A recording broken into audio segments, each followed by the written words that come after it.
Hello, today I want to show you how to install XRDP on your Raspberry Pi Linux installation.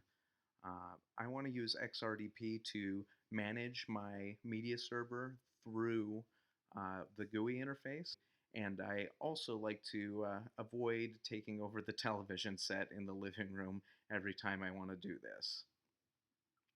To start off with, and to connect with SSH, uh, type in this command, root being the username you have set up on your Raspberry Pi.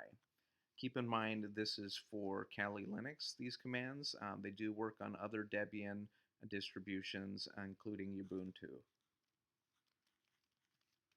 This is the address of my box.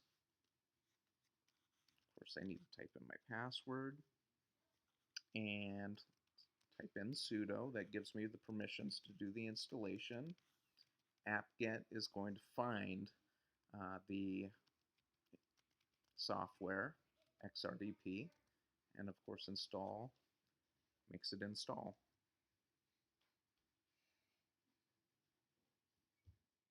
As you probably noticed a moment ago, I was unable to actually install XRDP. What I figured out is I actually needed to do an update to my installation of Kali Linux, and this update has allowed me to start the XRDP installation. I'm going to click yes to get that going. You can see that it's installing there. And again, I'm going to use RDP to manage my media server remotely. There are other ways of doing it, VNC for example. I'm just familiar with RDP. I even have Microsoft's RDP client for my Mac. Should be done installing momentarily.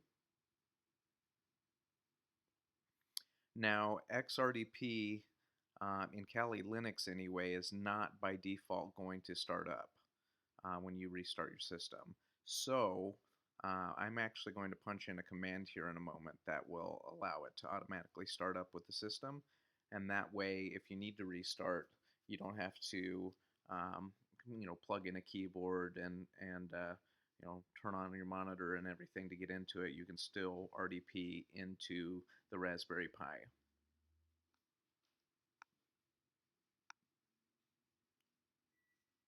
Here's the command to enable on the reboot, and we're just going to type reboot.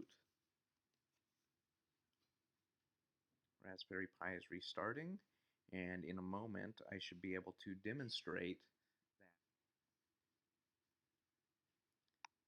I'm going to connect always. I trust this box because I built it.